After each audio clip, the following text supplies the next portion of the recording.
அனைத்து நண்பர்களுக்கும் வணக்கம். உங்கள் ஆஸ்ட்ரோ பழனிசாமிகள் பேசுகிறேன். இந்த வீடியோவில் துலாம் ராசிக்கு 2026 மார்ச் மாதம் எப்படி இருக்கும் என்பதை பற்றி பொது பலனாக பார்க்கலாம். இது ஒரு கைடன்ஸ்க்காக எடுத்துங்க. துலாம் ராசியை பொறுத்தவரையிலும் வாழ்க்கை மாறும் என்றே சொல்லலாம். ஆல்ரெடி வாழ்க்கை மாறிடுச்சு, வேலை மாறி இருக்கும். சில பேர் வேலையை விட்டிருப்பீங்க, வேலையில பிரச்சனையோட விட்டுருப்பீங்க. சில பேர் வேலையில இடமாற்றம் அடைந்து வேற ஒரு இடத்துல மூவ் பண்ணியிருப்பீங்க. சில பேருக்கு பிஸ்னஸ் பண்ற ஐடியா இருக்கும், சொந்தமா ஏதாவது செய்யலான்ற எண்ணங்களோட விலகி வந்திருக்கக்கூடிய காலகட்டமாக இருக்கும். மொத்தத்துல குடும்ப வாழ்க்கையிலும் சரி, சில முக்கிய முடிவுகள் எடுத்து சில நிர்வாகத்தை உங்க கைக்கு எடுத்திருப்பீங்க அல்லது டேக் ஓவர் பண்ணியிருப்பீங்க. ஏதோ ஒரு வகையில பாத்தீங்கன்னாக்க வாழ்க்கை துணைவருக்கு உதவியாக இருப்பீங்க. இந்த காலகட்டத்தை பொறுத்தவரையிலும் இந்த லைஃப் பேட்டர்ன் உங்களுக்கு மாறக்கூடிய காலகட்டம். இந்த வாக்கிய பஞ்சாங்கத்தின்படியும் சனி பகவான் மார்ச் 6ஆம் தேதியிலிருந்து 6ஆம் பாவகத்தில் இருக்கும். ருண ரோக சத்ரு ஸ்தானத்துல சனி பகவான் இருக்கிறது மிகப்பெரிய நன்மை. புதிய வாய்ப்புகளை தேடக்கூடியவர்களுக்கு புதிய வாய்ப்பு கிடைக்கும். சில பேருக்கெல்லாம் பழைய சொத்து வித்துட்டு புதிய சொத்து வாங்குறது, அதே போல சில பேருக்குலாம் கடனை குறைக்கிறதுக்கான முயற்சிகள் ஈடுபடக்கூடிய வாய்ப்பு வரும். புதிய கடன் வாங்காம பழைய கடனை குறைக்கிறதுக்கான திட்டங்களை போடுவீங்க. அந்த வகையில குடும்ப வாழ்க்கையில கணவன் மனைவிக்குள் இருக்கக்கூடிய பிரச்சனைகள் கூட பெரிதாக இருக்காது. ஆனாலும் ஒரு பயமும் ஒரு கவலையும் இந்த காலகட்டத்தில் இருக்கு. ராசியாதிபதியாகவும் 8ஆம் அதிபதியாகவும் வரக்கூடிய சுக்கிரனும் உச்சம் பெற்று இந்த மாதம் ஃபுல்லாவே 6ஆம் பாவகத்தில் தான் இருக்கும். சுக்கிரன் உச்சம் பெறதுனால தன்னம்பிக்கை, தைரியம், எதுலையும் எதிர்த்து நின்று ஜெயிக்கணும்ன்ற எண்ணங்கள்லாம் இருக்கும். இந்த மாதத்தை பொறுத்தவரையிலும் தயங்கி நின்ற விஷயத்துல துணிந்து இறங்கி செயல்படுவீங்க. முயற்சிக்கேற்ற பலன்களை இந்த காலகட்டத்தில் இருக்கும். ஆனா சில நேரங்கள்ல இனம் புரியாத கவலை, அதாவது எல்லாம் இருந்தும் ஏதோ ஒண்ணு இல்லை அப்படின்ற கவலை ஒரு பக்கம் இருக்கும். சில நேரங்கள்ல வேலை விஷயமா சில பேர் கவலை இருக்கும். அதாவது தசா புக்தி இப்ப உங்களுக்கு சரியா நடக்கல அப்படின்னா வேலையை விட்டுருப்பீங்க. ஆனா புதிய வேலை கிடைக்கிறதுல தாமதம் ஆயிட்டு இருக்கும். ஒரு வாய்ப்பு கிடைக்காம கவலைகள் இருந்திருப்பீங்க. அப்படிப்பட்டவர்களுக்குமே இந்த மார்ச் மாதம் வேலை கிடைக்கக்கூடிய வாய்ப்பு உண்டு. புதிய முயற்சிகளை செய்யுங்க, வேலை கிடைக்கும். அதே போல எதிர்பாலினர் வகையில சில மன வருத்தங்கள் வேலை பார்க்கக்கூடிய இடத்துல சில பேருக்கு ஏற்பட்டு அதனால சில பேருக்கு வேலை பார்க்கக்கூடிய இடத்துலயே ஒர்க் ப்ரெஷர், டென்ஷனோட இருக்கக்கூடிய சூழ்நிலையும் இந்த காலகட்டத்தில் உண்டு. இந்த எதிர்பாலினருடைய நட்போ அல்லது ரிலேஷன்ஷிப்போ இந்த காலகட்டத்துல கொஞ்சம் மன மகிழ்ச்சியை தராம அவங்களால விரயமோ அல்லது அவங்களால பிரச்சனையோ வரும். கணவன் மனைவி ஒன்னா இருக்கிறீங்க குடும்பத்துல அப்படின்னாக்க அதெல்லாம் பிரச்சனை கிடையாது. ஒரு அண்டர்ஸ்டாண்டிங் இருக்கும். சின்ன சின்ன மிஸ் அண்டர்ஸ்டாண்டிங், சண்டை சச்சரவுன்றது எல்லா குடும்பத்திலும் இருக்கிறதா. அந்த அளவுக்கு குடும்ப வாழ்க்கை போயிட்டு இருக்கோம். ஆனாலும் இந்த காலகட்டத்தை பொறுத்தவரையிலும் வெளியில இருக்கக்கூடிய எதிர்பாலினர் உறவு அல்லது நட்பு போன்றவற்றால் சில சிக்கல்களோ சில மன வருத்தங்களோ இந்த காலகட்டத்தில் ஏற்படும். இந்த மாதத்துல 5ஆம் பாவகத்துல கூட்டு கிரக சேர்க்கை, குறிப்பா 5ஆம் இடத்துல பாருங்க சூரியன், 11ஆம் அதிபதி சூரியன் 5ஆம் பாவகத்துல, ராகு, புதன், வக்ரம் மற்றும் செவ்வாய், இந்த 4 கிரக சேர்க்கை 5ஆம் பாவகத்தில் இருக்கு. அப்போ பிள்ளைகள் வகையில உங்களுக்கு செலவுகள் ஆகும். பிள்ளைகள் வகையில மன வருத்தங்கள் ஏற்படும். அல்லது பிள்ளைகள் ஹெல்த்தை பார்த்துக்கணும். குழந்தைகளாக இருக்காங்கன்னா அவங்களுடைய உடல்நல விஷயத்துல கவனம் செலுத்திக்கணும். அதுவும் மூத்த பிள்ளையா இருந்தா உடல்நல விஷயத்துல கவனம் செலுத்திக்கணும். அதே போல தந்தையின் உடல்நல விஷயத்துல கவனம் செலுத்திக்கணும். சில நேரங்கள்ல உங்களுக்கு இந்த நேரத்துல பணம் கையிருப்பு குறைவாக இருக்கும். கையை கடிக்கிற மாதிரி தான் இருக்கும். அதாவது வேலையை விட்டவங்களுக்கு அல்லது புதிய வேலை வாய்ப்பு தேடக்கூடியவர்களுக்கு, பிசினஸ் பண்ணக்கூடியவர்களுக்கு, அதாவது புதிய பிசினஸ் ஆரம்பிக்கலாம்னு நினைக்கிறவங்க இந்த மாதத்தை கொஞ்சம் அவாய்ட் பண்றது நல்லது. ஏன்னா நிறைய இன்வெஸ்ட்மெண்ட் பண்ற மாதிரி இருக்கும். ஆனா வருமானம்ன்றது கொஞ்சம் குறைவாக இருக்கும். லாபங்கள் கொஞ்சம் குறைவாக இருக்கும். 11ஆம் பாவகத்துல கேது பகவான் இருக்கிறாரு. அந்த வகையில பாத்தீங்கன்னாக்க இந்த சூரியன் செவ்வாயோட பார்வையில 11ஆம் பாவகம். வருமானம் வந்தாலும் ஒரு பக்கம் செலவுகள் அதிகமாக இருக்கும். கடனுக்கு திருப்பி கட்டக்கூடிய சூழ்நிலைகள் உங்களுக்கு இந்த மாதத்தை பொறுத்தவரையிலும் இருக்கும். அதே போல புத்திசாலித்தனமாகவும் செயல்படுவீங்க. இந்த நேரத்துல ஒரு ஆடம்பர பொருட்கள் வாங்கக்கூடிய வாய்ப்பும் உண்டு. அதை திட்டமிட்டு செலவு பண்ணுங்க. ஒரு கம்ப்யூட்டரோ, ஒரு மொபைலோ, அல்லது காரோ, அல்லது ஒரு வாகனம், ஒரு பைக்கோ, இந்த மாதிரி ஏதாவது ஒன்று வாங்கக்கூடிய காலகட்டமாகவும் இருக்கும். வீடு வாகனம் சம்பந்தமாகவும் சில பேருக்கு செலவுகளும் ஏற்படும். அந்த வகையில புதிய கடன் படாம நீங்க இஎம்ஐல போய் விழாம நீங்க செயல்படுறீங்கன்னாக்க உங்களுக்கு வருங்காலத்துல கடனை தீர்க்கிறதுக்கு நிறைய வாய்ப்பு உண்டு. இந்த 6ஆம் பாவகத்துல சனி வர்றதுனால அடுத்த ஒரு 2 வருஷத்துல கடனை முழுசா கட்டி முடிச்சுட்டு ஒரு வீடோ, நீண்ட நாள் கனவுகள், வீடு வாங்கணும், சொத்து வாங்கணும்ன்றவங்களுக்கு கூட அதுக்கான வாய்ப்புகள்லாம் உண்டு. அதே சமயத்துல இந்த காலகட்டத்துல குரு பகவானை பொறுத்தவரையிலும் ராசிக்கு 9ஆம் பாவகத்திலிருந்து வக்கர நிவர்த்தி ஆயிடும். வக்கர நிவர்த்தியான பின்பு 9ல குரு இருக்கிறதுனால தொலைதூர பயணங்கள்லாம் கூட சில பேருக்கு சாத்தியமாகும். வெளியூர் வெளிநாட்டுக்கு முயற்சி பண்றவங்களுக்கு வெளியூருக்கோ வெளிநாட்டுக்கோ போகக்கூடிய வாய்ப்போ, அல்லது வெளிநாட்டுல இருக்கிறவங்க ஒரு நீண்ட தூர பயணம் இந்தியா வந்துட்டு போகக்கூடிய வாய்ப்போ இந்த மார்ச் மாதம் பிற்பகுதியிலிருந்து இருக்கு. மேலும் 9ல குரு இருக்கும் போது சுப காரியங்கள்லாம் நடக்கக்கூடிய வாய்ப்பு உண்டு. வரன் பாக்குறீங்கன்னா வரன் அமையும். ஆனாலும் மார்ச் மாதத்துக்கு பின்புதான் அது மார்ச்சோட இறுதியிலிருந்து தான் அதுக்கான வாய்ப்பு உண்டு. ஏன்னா அந்த புதன் 9ஆம் அதிபதி வக்கரம் பெற்று 5ஆம் பாவகத்தில் இருக்கு. இந்த வக்கர காலத்துல சில தடைகள் தான் அதுக்கப்புறம் உங்களுக்கு வாய்ப்புகள் கிடைக்கும். தடைகளை பார்த்து நீங்க பயப்படக்கூடாது. அந்த தடைகளை உடைக்க புத்திசாலித்தனத்தை பயன்படுத்த வேண்டும்.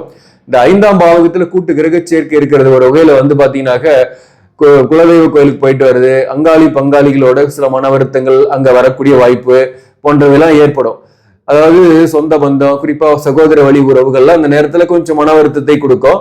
குலதெய்வ வழிபாடு போன்றவை இருக்கும். வாழ்க்கை துணைவருக்குமே கொஞ்சம் ஹெல்த் ப்ராப்ளம் போகும். அதுக்கு கொஞ்சம் செலவு பண்ற மாதிரியான சூழ்நிலைகள் உங்களுக்கு ஏற்படும். புத்திரர்கள் சம்பந்தமான கவலைகளோ அல்லது புத்திர பாக்கியத்துக்காக ட்ரை பண்றீங்கன்னாக அது தடையா இருக்கும். மருத்துவ செலவால பெரிய நன்மை இல்லாம இந்த காலகட்டத்தில் ஏற்படும்.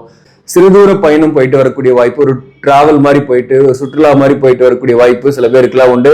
அது உங்க குடும்பத்தோட போயிட்டு வரக்கூடிய வாய்ப்பு இந்த மார்ச் மாதத்தை பொறுத்தவரையிலும் உண்டு. தந்தை வழி ஆதரவு இருக்கும். ஆனா தந்தையின் உடல்நலத்துல நீங்க கொஞ்சம் கவனம் செலுத்திக்கணும் முதல் 20 நாள்.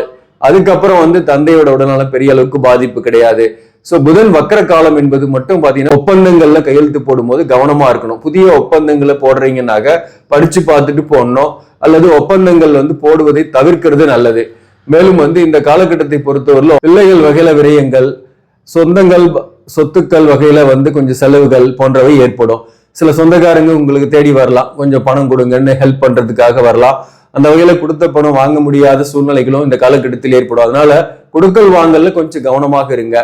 மேலும் வேலை இல்லாதவர்களுக்கு வேலை வாய்ப்பு என்பது மாதத்தோட இறுதியில கிடைக்கும். இந்த சூரியன் 6ஆம் பாவகத்துக்கு போயிடும்.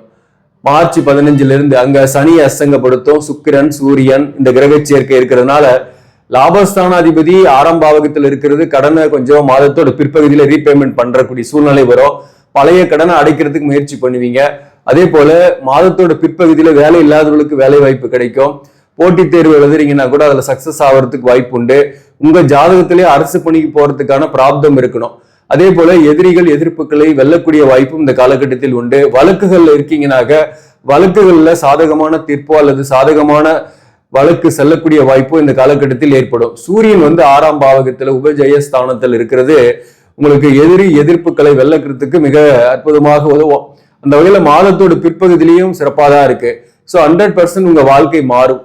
அதுதான் முக்கியமா துலாம் ராசிக்கு நான் சொல்லக்கூடிய விஷயம். அதாவது மாறக்கூடிய காலத்துல இருக்கீங்க.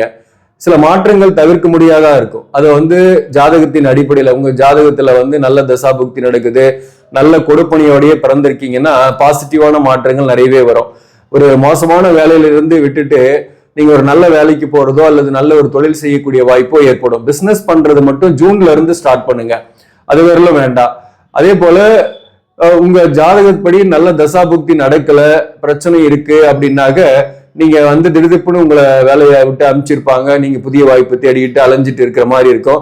அப்படிப்பட்டவர்களுக்கும் வேலை வாய்ப்பு கிடைக்கும். நம்ம ஜாதகத்தில் என்ன கொடுப்பணும் இருக்கோ அதற்கு தகுதியான ஒரு வேலை கிடைக்கும். அதன் மூலம் நம்ம சம்பாதிச்சுக்கிட்டு வாழ்ந்துகிட்டு போக வேண்டியதான். அந்த மாதிரிதான் வாழ்க்கை இருக்கும். அதே மாதிரி இந்த காலகட்டத்தில் அந்த மாற்றம்ன்றது ஒரு டிரான்ஸ்பார்மேஷன்ன்றது இந்த காலகட்டத்தில் ஏற்படக்கூடியதாக இருக்கும்.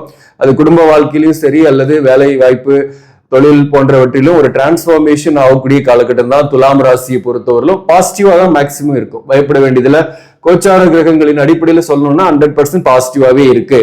இந்த மாதத்தை பொறுத்தவரை பங்கு சந்தை முதலீடை தவிர்க்கணும் நல்லது. நிலம், விவசாய நிலங்கள் அல்லது வீடு வாங்குறது, சொத்து வாங்குறதுக்கான வாய்ப்புகள்லாம் மாதத்தோட இறுதியில இருந்து இருக்கு. அதுல இன்வெஸ்ட்மெண்ட் பண்ணலாம். அதே போல கோல்டில் கூட இன்வெஸ்ட்மெண்ட் பண்ணலாம். எந்தெந்த தொழில்லாம் சிறப்பாக இருக்கும் அப்படின்னாக்க பொதுவாகவே இந்த மாதத்தில் விவசாயம் சார்ந்த தொழில், மண் மனை, ரியல் எஸ்டேட்டு, கட்டுமானம், கட்டிடவியல், வாக்கால் பிழைக்கக்கூடிய பணிகள் எல்லாமே, அதாவது சேல்ஸ் அண்ட் மார்க்கெட்டிங், ஆசிரியர் பணி, வக்கீல், கன்சல்டேஷன் பண்றவங்க, புரோகிதம் பண்றவங்களுக்கு எல்லாருக்குமே வருமானம்லாம் ஆஸ் யூஷுவலா இருக்கோம்.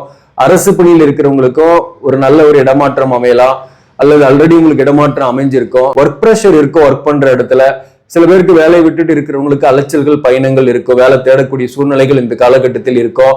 ஸோ புதிய வாய்ப்பும் கிடைக்கும் மாதத்தோட இறுதியில. பிசினஸ் பண்றவங்களுக்கும் வருமானம் ஓரளவுக்கு இருக்கும், அது கடனுக்கு திருப்பி செலுத்துற மாதிரி இருக்கும். அப்போ கையை கடிக்கும் கொஞ்சம் பணம், திட்டமிட்டு செலவு பண்றது நல்லது. இப்போ இங்க பாத்தீங்கன்னா சுவாதி நட்சத்திரம் இருக்கு. இந்த சுவாதி நட்சத்திரத்தில் பிறந்தவர்களுக்கு புதிய வேலை வாய்ப்பு கிடைக்கும், அல்லது வருமானத்திற்கு ஏற்ற செலவுகள் இருக்கும், பிள்ளைகள் வகையில சில கவலைகள் இருக்கும், வாழ்க்கை துணை ஒரு வகையில நீங்க சப்போர்ட்டிவா இருப்பீங்க, அல்லது வாழ்க்கை துணையுடன் சின்ன சின்ன கருத்து வேறுபாடுகள் தான் இருக்குமோ தவிர பெரிய அளவுக்கு பிரச்சனை கிடையாது. சுவாதி நட்சத்திரத்தில் பிறந்தவர்களுக்கு பாத்தீங்கன்னா சில பேருக்கு எதிர்ப்பாளினரால் சில பாதிப்புகள் அல்லது மன வருத்தங்கள் இந்த காலகட்டத்தில் ஏற்படும். சுவாதி நட்சத்திரத்தில் பிறந்தவர்களுக்கு பொருளாதார ரீதியாக கொஞ்சம் கஷ்டங்கள் இருந்தாலும் சமாளிக்கக்கூடிய மாதம் தான். புதிய வாய்ப்பு தேடக்கூடியவர்களுக்கும் மாதத்தோட இறுதியில கிடைக்கும். அதே போல ஹையர் பர்ச்சேஸும் சில பேருக்கு ஏற்படும். மேலும் சித்திரை நட்சத்திரத்தில் பிறந்தவர்களை பொறுத்தவரையிலும் திருமணம் ஆகாதவர்களுக்கு வரன் அமையக்கூடிய வாய்ப்பு உண்டு. கணவன் மனைவி பிரிந்திருக்கக்கூடியவர்களுக்கு இந்த காலகட்டத்தில் தோஷம் இல்லைனாக மீண்டும் சந்திக்கவோ பேசவோ அதற்கான வாய்ப்புகள் ஏற்படும். சில பேருக்கு எதிர்பாலினுடைய நட்பு உறவு போன்றவை ஏற்பட்டு அதனால மன வருத்தமும் விரயங்களும் ஏற்படக்கூடிய வாய்ப்பு உண்டு. சித்திரை நட்சத்திரத்தில் பிறந்தவர்களுக்கு நல்ல பழகிய ஒருத்தரால கூடவே இருக்கக்கூடிய ஒரு சக பணியாளரால சில மன வருத்தம், அவரால் சில பாதிப்பு அடையக்கூடிய சூழ்நிலை கடந்த காலங்களில் ஏற்பட்டிருக்கும். இப்போவும் இந்த மாதத்தை பொறுத்தவரையிலும் உண்டு. சில எதிரிகள் ஆப்போசிட் ஜெண்டரால உங்களுக்கு சில மன வருத்தங்கள் இந்த காலகட்டத்தில் ஏற்படும். சித்திரை நட்சத்திரத்தில் பிறந்தவர்களுக்கு உடல்நல விஷயத்துல பெரிய அளவுக்கு துன்பம் இல்லை, நோய்க்கு உரிய மருத்துவம் கிடைக்கும், பணம் வர்ற அளவுக்கு செலவுகள் அதிகமாக இருக்கும். புதிய கடன் வாங்காம திட்டம் போட்டீங்கன்னா வாழ்க்கையில நிம்மதியாகவும் இருப்பீங்க. விசாக நட்சத்திரத்தில் பிறந்தவர்களுக்கு பிள்ளைகள் தொடர்பான கவலைகள், பிள்ளைகள் தொடர்பான செலவுகள், ஒரு இனம் புரியாத கவலையும் இருக்கும்.